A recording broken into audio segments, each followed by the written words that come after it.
Shalom Bapak-Bapak, Ibu-Ibu, Saudara, mari kita tunduk kepala dan berdoa.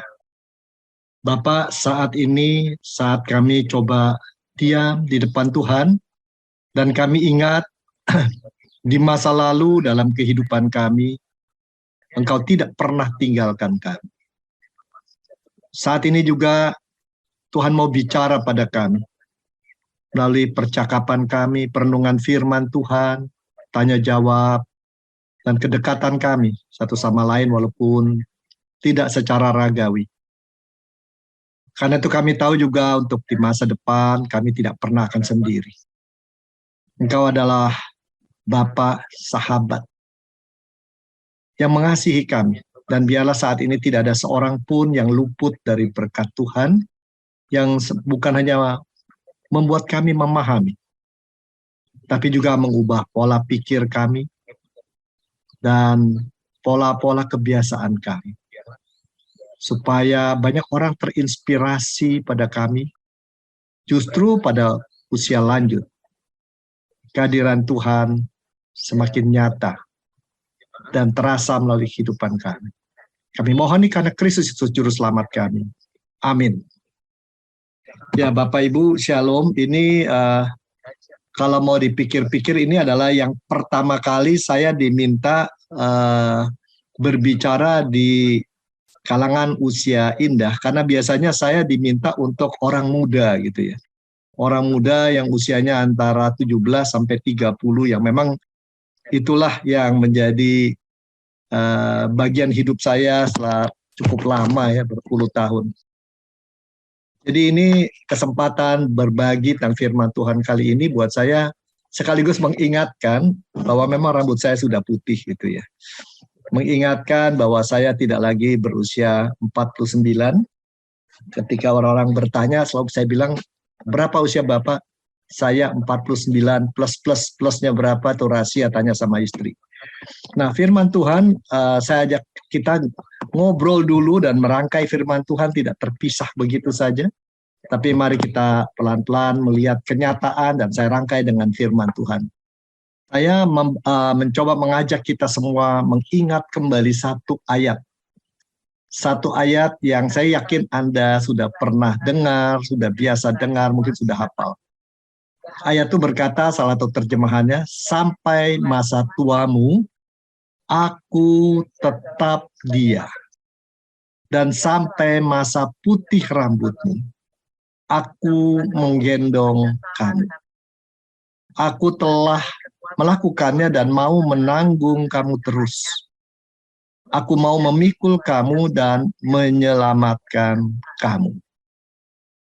Nah, dalam kenyataan hidup, kalau kita renungkan, kata-kata di depan ini sampai masa tuamu aku tetap dia, mengisyaratkan di dalam kehidupan ada saat rambut kita gundul, kemudian ada saat rambut kita hitam, rambut kita panjang, dibikin modis dan lain-lain, tapi pada saatnya ada rambut kita memutih, bahkan mungkin gugur. Kenyataan di dalam hidup kita ini berubah, itu tidak bisa disangkali.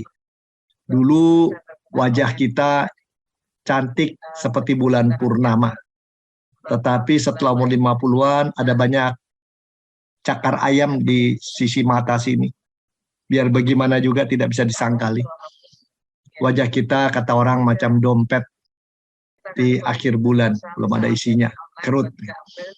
Tapi bukan hanya kita yang berubah, bukan hanya dalam soal tampilan berubah, dalam pekerjaan juga kita berubah. Dulu semua dipercayakan pada kita, mungkin kalau yang bekerja, tetapi semakin meningkat usia kita disuruh pegang hal-hal yang katanya sih strategis, tapi makin lama diletakkan pada dasarnya adalah biarkan panggung atau arena dipegangnya lebih mudah, kita di pinggir menjadi penasehat, penonton, bahkan juga kadang-kadang yang agak ditepikan agar tidak mengganggu. Itu kenyataan. Sementara itu orang lain juga berubah, bukan? Ya, orang lain juga berubah. Baru-baru ini saya dengan istri berjumpa dengan seorang dan kami salaman, seorang wanita sekitar usia 46-47, kami sampai kaget. Dulu rasanya masih anak 12 tahun, 11 tahun yang main di rumah. Sekarang sudah sebesar itu. Kami merasa benar Wow, dan dia sendiri punya anak sekitar usia 20 tahun. Orang lain berubah, ya. Bahkan ketika kita masuki masa lansia, apalagi tidak bekerja, orang yang dulu dekat-dekat sama kita, berada sekitar kita, mungkin tidak lagi menjadikan kita salah satu hal yang penting bagi hidup mereka, diajak ngomong, diajak ketemu, dan lain-lain. Dan di SMS pun, atau di WA pun kadang-kadang tidak jawab.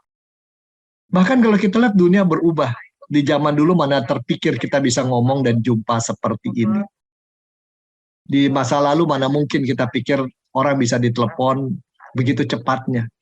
Saya masih ingat zaman di mana ketika menelepon di tahun 60-an itu 9 kali putar telepon, diputar-putar, barangkali baru satu masuk. Bahkan kemudian jadi 6 kali, akhirnya jadi 3 kali, dan akhirnya dengan PT Telkom berdiri, kita gampang menelepon. Dan sekarang punya WA, dan punya segala-gala.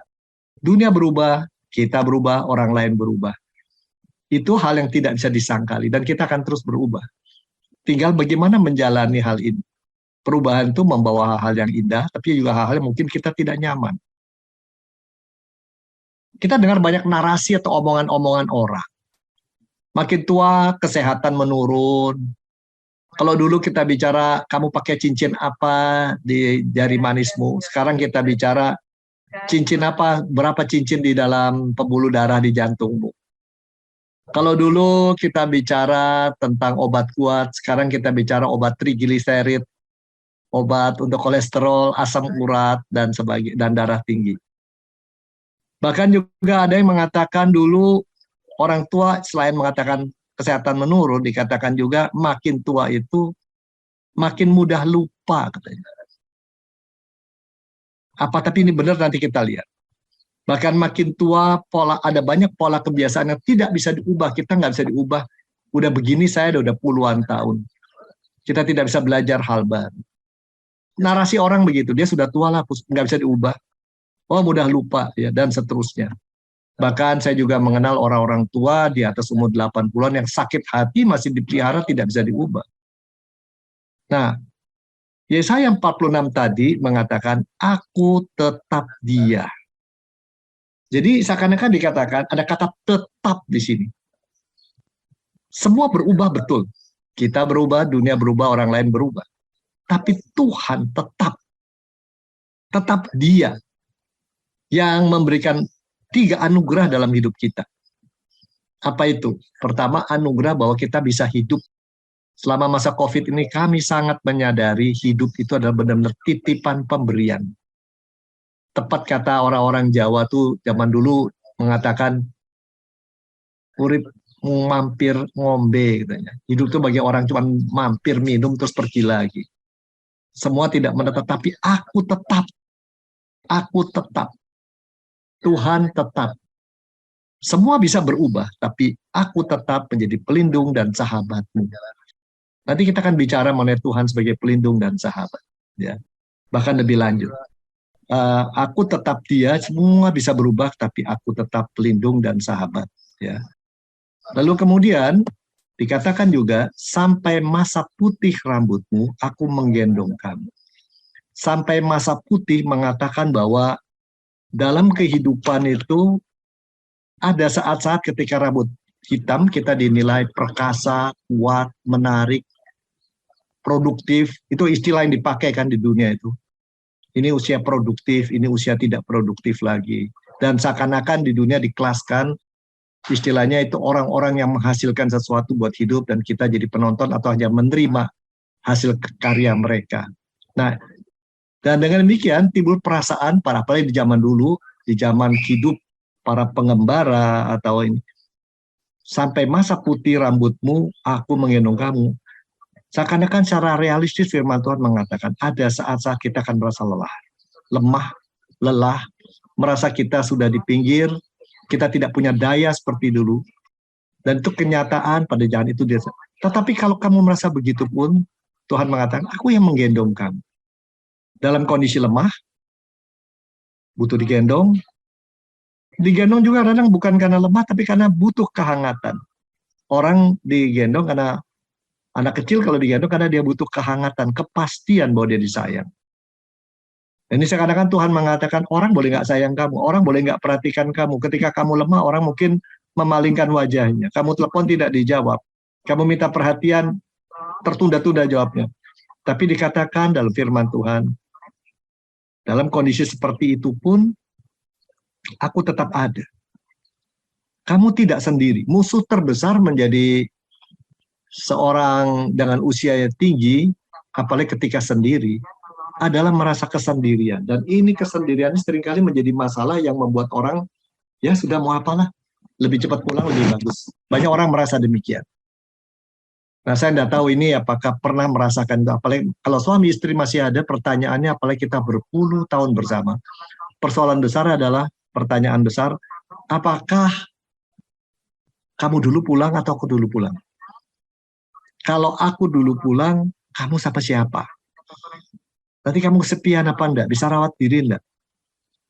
Dan dulu orang berpikir anak-anak pasti akan urus kita. Tapi di zaman sekarang, dengan dunia begitu mengglobal, bisa saja Anda tinggal di White Hasim, tapi anak tinggal di Kanada, di Australia, dan kita tidak bisa mengharapkan banyak begitu ya. Dan anak pun kalau di Jakarta atau di Bandung pun tetap sibuk. Mereka punya urusan sendiri, punya beban sendiri. Di sini kita bisa merasa kondisi lelah, tidak ada yang bisa membantu, tidak. Tapi di sini dikatakan firman Tuhan, aku menggendong kamu. Ketika kau butuh kehangatan, ketika kau dalam kondisi lemah, kau tidak sendiri. Sekali lagi kesendirian ini yang membuat orang merasa terpukul sekali. Ya. Dan banyak orang di dalam kehidupan saat ini, terutama di usia 60-an ke atas, entah bagaimana mengalami situasi di mana dia akhirnya kita lihat dia meninggal begitu ya. Dan padahal kalau lihat fisik dan lain-lain, dia masih oke dan masih sehat. Kenapa demikian? Ya. Lalu keluarga mungkin karena dia merasa sudah nggak ada gunanya, tidak masa sendiri, sudah masa lemah, jadi beban orang lain, lebih baik pulang saja. Yang membuat itu merasa demikian, dia masa sangat sendiri. Dan mungkin Anda pernah merasa gitu, saya juga pernah. Ya. Nah, namun dikatakan sekali lagi, semua boleh meninggalkan kita, bukan pasangan kita pun belum tentu mengerti apa yang kita gumulkan, tapi aku akan menggendong kamu. Ketika kamu lemah, aku di sana. Tapi kata berikut lagi, aku telah melakukannya dan mau menanggung kamu terus. Apa yang dikatakan di sini adalah seakan-akan dunia boleh berubah. Memang benar, ada kemarin, ada kini, dan ada besok. Tetapi kemarin ada kasih dan kuasa yang menjaga. Kini ada kasih dan kuasa yang tetap bisa menjaga dan dirasakan kita di alam. Karena itu, menghadapi besok kita punya dua pilihan. Akan merasa kemarin ditolong, kini ditolong, depan belum tentu. Sehingga kita melihat semua makin skenario-nya negatif. Wah, ini makin susah hidup. Nanti gimana ya? Kalau gini gimana? Kalau gitu gimana? Gini gitu. Atau kita bisa mengatakan, kemarin Tuhan jaga saya. Walaupun saya ada kesalahan, walaupun ada yang saya sesali, dia tetap jaga dan sayang pada saya. Kini pun, hari ini, saat ini dia mau bicara pada kita. Roh Kudus mau menjamah kita.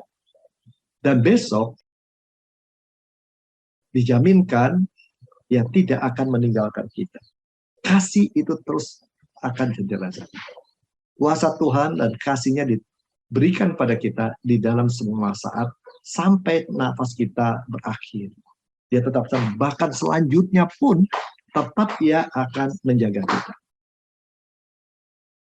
Lalu berikutnya dikatakan, seakan-akan diulangi, aku mau memikul kamu dan menyelamatkan kamu melalui bahaya dan ketidakberdayaan. Seakan-akan begitu ya. Aku mau memikul kamu dan menyelamatkan kamu. Ini seakan-akan melalui bahaya dan ketidakberdayaan. Ada saat-saat kita memang mengalami bahaya, risiko, dan lain-lain. Ini tetap kita tidak akan sendiri. Dari tadi dikatakan aku, kamu. Aku, kamu. Selama aku dan kamu itu terjalin, usia berapapun kita punya kekuatan, kemampuan yang tidak biasa. Bahkan, ini menarik, nanti kita lihat bagaimana penerapan. Banyak orang-orang, jangankan pada usia indah, orang muda pun pada saat ini banyak merasa sendiri. Karena aku dan kamunya terpisah, Allah dan kita. Mereka percaya Tuhan, ya. Mereka ya percaya keselamatan, ya. Mereka percaya Roh Kudus, ya. Tapi begitu ada masalah, ada sesuatu berjalan tidak menurut yang mereka inginkan. Mereka merasa, kok begini, Tuhan tidak menolong saya kok diabaikan, orang-orang dekat kok diabaikan. Mereka merasa sendiri lalu memutuskan, buat apa hidup? Atau sekurangnya banyak merasa sangat stres, kesehatan mentalnya terganggu, dan bertepatan istri saya psikolog. Pada saat-saat seperti ini, tiap hari 45 orang dari berbagai tempat meminta tolong ibadah. Dan kadang-kadang saya heran melihat mereka, uang cukup, masih 60 tahun yang masih sehat, bisa ke luar negeri, kendaraan ada, komunitas yang sayang mereka ada. Kenapa merasa begitu putus asa? Sekali lagi, karena antara aku, yaitu Tuhan, dan kita terpisah. Ayat-ayat ini mengingatkan kita, ada aku, yaitu Tuhan, ada kamu.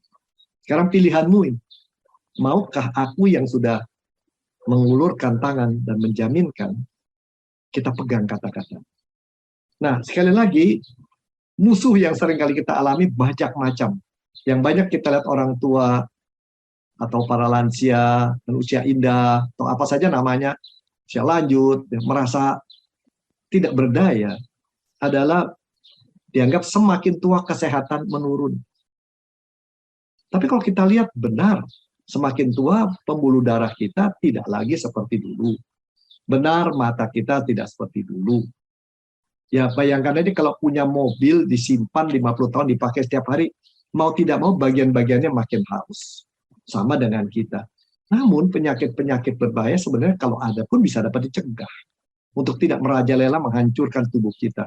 Yaitu kita menjaga asupan, olahraga, mengisi pikiran dengan hal indah. Barangkali 3 hal ini yang tidak bisa dilupakan. Dan hal indah yang terbaik pada saat ini, kalau kita tidak lagi bisa berlari 3 kilometer, kalau kita tidak bisa mengangkat barang 50 kilo, kalau kita tidak lagi bisa tidur berjam-jam sampai jam 2, bekerja jam-jam sampai jam 2 malam, yang masih bisa kita lakukan satu, duduk diam di depan Tuhan, mendengarkan firman-Nya, melihat dari bagian-bagian firman-Nya yang kita dulu nggak ngerti, tidak paham.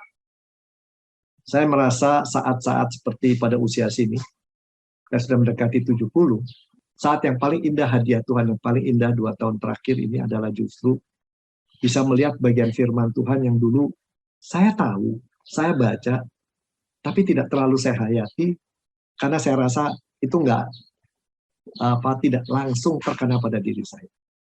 Dan bisa melihat bagian-bagian firman Tuhan yang dulu dibaca terlalu cepat dan kita tidak lihat. Contohnya, ketika kenaikan Tuhan ke surga, seminggu sebelumnya saya mencoba merenungkan dan menemukan satu ayat tentang perpisahan Tuhan Yesus dengan murid-muridnya. Perpisahan dan dia tidak mau murid sendiri. Kepadamu, tugasmu cuma satu kalau pakai bahasa Indonesia. Setelah aku pergi, kamu mengasihi aku, itu aja. Dengan dengar firman. Nomor 2, kamu tidak sendiri kok. Nanti Roh Kudus akan mendidik kamu, menghibur kamu, mengawal kamu. Jadi kamu tidak sendiri ya. Yang ketiga, akan ada damai sejahtera. Cinta, kehadiran Roh Kudus yang mendidik, mengubah kita, dan rasa damai. 3 itu. Dulu kok saya nggak pernah perhatikan. Tidak perhatikan dengan sungguh-sungguh 3 hal itu begitu pentingnya. Pesan Tuhan Yesus di saat terakhir sebelum dia berpisah dengan murid-muridnya. Perkataan pada waktu perpisahan itu kan sangat penting gitu ya. Sangat penting. Nah, hal seperti inilah. Nah, kita dulu nggak mungkin lihat. Juga soal penyakit dan lain-lain, dulu kita nggak pernah perhatikan. Sekarang kita jadi kesadar. Ya, tubuh ini milik Tuhan, pemberian baik Allahnya. Kita tahu itu. Sekarang kita sadar, ini memang apa yang kita makan, tidak hanya apa yang kita suka. Harus dijaga ini tubuh ini supaya tetap berlangsung baik. Kedua, jangan hanya duduk berjam-jam, atau hanya tidur, kita coba menggerakkan kaki, melangkah, ya sedikit-sedikit ngangkat, hati-hati tapinya. Dan terutama adalah melihat hal-hal indah yang Tuhan berikan. Ada lagi mitos, makin tua mudah lupa. Itu tidak benar. Saya selalu mengatakan pada diri itu tidak benar. Kalau melihat seorang ini siapa, namanya ini siapa, nah wajahnya sih ingat. Siapa namanya? Kemarin saya berada di kota Bandung, di Wisma Shalom di Lembang. Saya punya sahabat, orang satu buah gereja GII. Saya tahu nama Tionghoa, kok saya nggak bisa ingat nama Indonesianya. Saya tahu itu pakai Y. Ini bukan Yakub, bukan Yohanes, bukan Yosafat. Saya diam. Apakah memang saya lupaan? Tapi ketika saya bicara sama orang tua, kok aku jadi lupa? Bukan lupaan, Pak. Pikirannya penuh. Orang tua sudah banyak datanya di dalam. Agak penuh nih kayak mengeluarkan barang dari gudang. Tenang aja. Ntar 5 menit juga ingat. Saya diam, bener. Oh iya. Panggilannya Yosef, kok saya lupa. Nah, jadi memang benar, makin tua, makin tidak mudah menggali ingatan. Tapi bukan kita lupa. Kalau lupa tuh ingat, tuh hilang. Gitu ya. Dan enggak.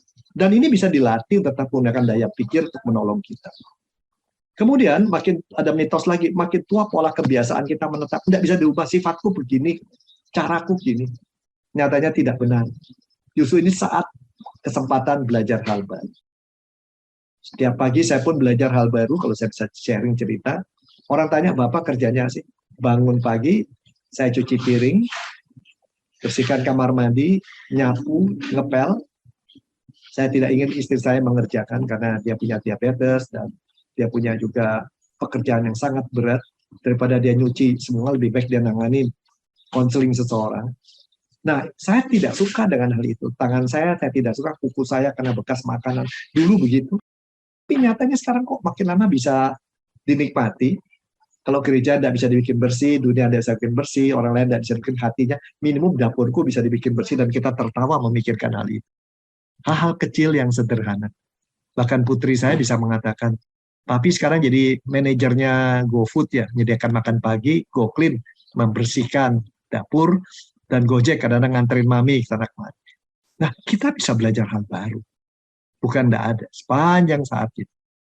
Di mana sih musuh terbesar kita untuk ingat tadi, sampai rambutmu putih, aku tetap bersamamu. Musuh terbesar kita kalau kita bisa katakan barangkali persepsi atau pandangan kita tentang diri sendiri. Wah, saya sudah ditinggal orang. Rumah kita rumah anak-anak, rumah anak bukan rumah kita. Dompet kita dompet dia bukan dompet kita. Aku sendiri. Teman-teman dulu biasa kerja sama kita, main, datang, sekarang kok nggak lagi. Aku sendirian, aku udah nggak berguna, aku terbuang. Aku gagal, masalah aku salah. Aku kok nggak berhasil mendidik anak dengan baik, dan sebagainya. Dan itu ada banyak suara yang bisa mengisi hati kita seperti itu. Apalagi kalau kita membandingkan, kalau kakak saya kok lebih baik ya, kok dia lebih baik dan sebagainya. Musuh kedua adalah gambaran tentang orang lain. Kok dia udah nggak ingat kita ya, dia udah nggak peduli ya. Kita udah sebagai manis diambil, sepah, kita udah sepah dibuang ini. Padahal mungkin bukan demikian, dia juga mungkin sedang punya kesusahan. Saya punya seorang sahabat itu, kok nggak pernah ditelepon diam aja, 2 tahun. Ini udah nggak kenal kita nih. Biarin aja. Mendadak ketemu ketika saya khotbah di gerejanya, keluar makan ngobrol, dia curhat, ternyata dia juga punya kesulitan yang luar biasa, lebih berat dari kita. Nah itulah, seringkali musuh kedua kita dihantui, diwarnai, ditentukan oleh aku sendiri, aku sudah dibuang, aku tidak dimengerti ya. Terus gambaran kita tentang Tuhan, kok Bapak di surga jauh benar gitu ya, doa kok enggak dijawab. Nah itu kesalahan kita adalah kita hanya ingat Bapakku sudah naik ke surga, lupa pada Roh Kudus yang ada di dalam diri kita. Bukan jauh di mana, di dalam diri kita yang mau membisikkan kita hiburan, mau mengajari, mau menyuruh kita berubah. Cuman mau kita berubah apa enggak? Sampai tua kita harus bisa berubah. Karena Roh Kudus yang bersama kita adalah yang mengajar. Seorang pengajar kan senang kalau murid-muridnya berubah. Jadi gimana secara praktis? Ini tolong dipertimbangkan, benar nggak sih ya? Mungkin kita perlu ingat hal-hal yang membuat kita bersyukur. Saat ini misalnya. Kita bisa berjumpa melalui hal ini. Saya mensyukuri, membuat saya mencoba mengingat-ingat apa yang Tuhan sudah berikan.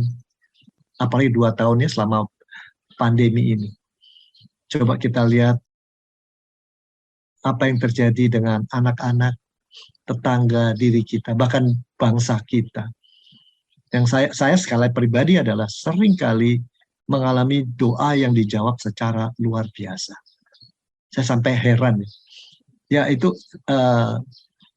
saya datang dari kalangan yang belum terbiasa hal itu gitu ya. Walaupun bukan tidak terlalu sering seperti orang tempat lain, tapi ya sering alami pribadi. Tapi 1 bulan ini 4 orang terkena kanker yang sangat berat. Dan saya doakan dari jauh. Kadang-kadang jam 11 malam dia udah sendirian. Ya, yuk kita serahkan pada Tuhan. Maukah kita percaya apa yang tidak mungkin bisa mungkin? Bukan saja mereka yang kaget, kita yang kaget. Kok banyak hal-hal yang luar biasa terjadi. Bahkan 1 orang sudah kerja kembali, padahal dia udah usia 60-an. Yang kedua, mari kita sampaikan perasaan kita. Jujur di depan Tuhan. Jangan saya, om si tante enggak takut, oma sih enggak takut kok, enggak khawatir, enggak takut, enggak gonjang, enggak. Itu namanya bukan kita jujur pada perasaan, tapi kita mati rasa. Kadang-kadang saya katakan pada istri saya yang jujur, kamu tuh begitu sibuk, konselingmu banyak bener ya, aku seneng gak mau dipakai Tuhan, tapi akan lebih baik juga kalau mungkin kamu konseling aku, kalau aku nanti daftar loh. Ya, karena aku merasa kadang-kadang pengen ngobrol, tapi kamu kok sibuk gitu ya. Ada waktunya nggak sih sama-sama? Aku ngerti sih situasimu. Tapi tolong dong, cari waktu di tengah kesibukan. Ini ada 3 mau bunuh diri. Ya kalau sudah selesai, pertanganan tolong ya. Nah, aku kangen. Kenapa nggak kita ungkapkan gitu? Aku sayang. Mungkin saat ini ada yang mau mendengar berdua, mau pegang tangan pasangan. Ya, tidak selalu kita bersama dia, loh ada saatnya kita akan terpisah. Sampaikan perasaan kita sayang, kita ingin dia lebih sehat, kita ingin jalan berdua, juga pada anak. Kenapa tidak katakan papa kangen pada kamu? Kok kamu nggak bisa ditelepon? Lalu kemudian di dalam hidup barangkali ada hal yang tidak bisa diubah ya. Ada hal yang tidak bisa diubah, kesalahan yang tidak bisa dibuat salah. Tapi kan bukankah penderitaan, kesusahan itu seringkali menjadi alat Tuhan membuat kita mengenali berkat-berkat dan kasih yang sebelumnya tidak kita pahami dan kita tidak kenali. Sekali lagi demikian juga kesulitan. Dan barangkali pada masa seperti sekarang kita bisa duduk dia melihat gambaran keseluruhan. Oh, jadi mengerti maknanya. Oh, begini toh. Melihat kehidupan seorang pendeta mengatakan, kok saya pindah-pindah 17 kali sebelum usia 21. Sekarang saya ngerti maknanya. Tuhan ingin saya menjadi orang terus belajar, berjalan bersama dia. Bukan stabil-stabil saja. Dan dia jadi pionir, ya itu. Lalu coba pelajari hal baru, hal kecil saja. Apa yang ODB buat tadi sangat mengagumkan ya, mengenai Alkitab untuk rekan-rekan lanjut usia itu luar biasa ya. Ini pasti hal ini akan jadi berkat bagi banyak orang. Nanti saya juga akan telepon, karena ini banyak yang bisa dilakukan bagi teman-teman di daerah ya, juga di kota besar ini. Dan satu hal, kalau kita merasa kok sendirian, oke lah kalau kita tidak bisa terkoneksi dengan orang yang kita favoritkan, mungkin tukang rokok di depan, mungkin tukang sapu, kita senyum, pagi Pak, bagaimana semua baik-baik, hal kecil, tapi menyadari kita bahwa sepotong senyum kita, sepotong kata-kata indah kita, bisa mengubah hidup orang. Dan untuk itu kita perlu latih berpikir dan mengamati. Kalau ada saat nggak ngerti, kita tanya orang. Dan terutama yang nomor 9. Tadi saya katakan, ketika kita hidup dalam Kristus, kita harus juga hidup dalam Roh Kudus, yaitu mengalami perubahan-perubahan, menjadi semakin serupa dengan Dia. Makin serupa dengan Kristus, Roma 8 ayat 29. Karena itu, barangkali tiap pagi doa kita mulai, Bapak, pada usia senja ini, adakah hal yang masih bisa kuubah sehingga menyenangkan hatimu? Barangkali kalau disebutkan istilah kita bekerja, ini adalah pekerjaan utama kita. Pekerjaan utama kita pada jam 5 ini adalah, kalau mendekati maghrib, jam 5, udah mau, kata orang mau tutup buku ya, padahal sekarang kalau Jakarta, jam 5 itu mulai mandi, jam 7 baru gentayangan ya. Cari makan atau jalan-jalan ke rumah orang. Justru pada saat ini, kalau semua hal kita tidak bisa lakukan, fisik kita tidak kuat, kita tidak bisa ingat lama-lama sesuatu, Yang bisa kita lakukan adalah doa untuk minta perubahan diri dan doa untuk menolong orang lain. Inilah, saya mengingat kata-kata Tuhan sendiri, kau biji mataku, berharga di mataku. Masuk air tidak tenggelam, kena api tidak terbakar. Kita punya Tuhan yang begitu menyayangi kita. Sekarang pilihan setelah mendengar ini, apakah kita mau datang, bersujud di altarnya dan berkatakan, kau Allah, ku tidak bayangkan kebaikan. Atau kita terima ini sebagai, ya ini benar, baik, tapi selesai di sini. Saya mengajak Anda untuk sesaat berdiam diri, mendengarkan apa yang dikatakan firman Tuhan tadi. Apa satu hal kecil yang mau dikatakan kepada Tuhan? Kalau Tuhan katakan, adakah sesuatu yang mau kau ubah dengan dirimu? Kita mau kasih apa pada Tuhan? Supaya menyenangkan hati dia, menunjukkan kita cinta pada dia. Dengan demikian ada damai di hati kita. Dan kita akan merasakan kehadiran Roh Kudus setiap hari. Dari pagi sampai sore. Sampai ke masa depan. Mari ambil saat teduh. Tuhan berkati Anda. Amin.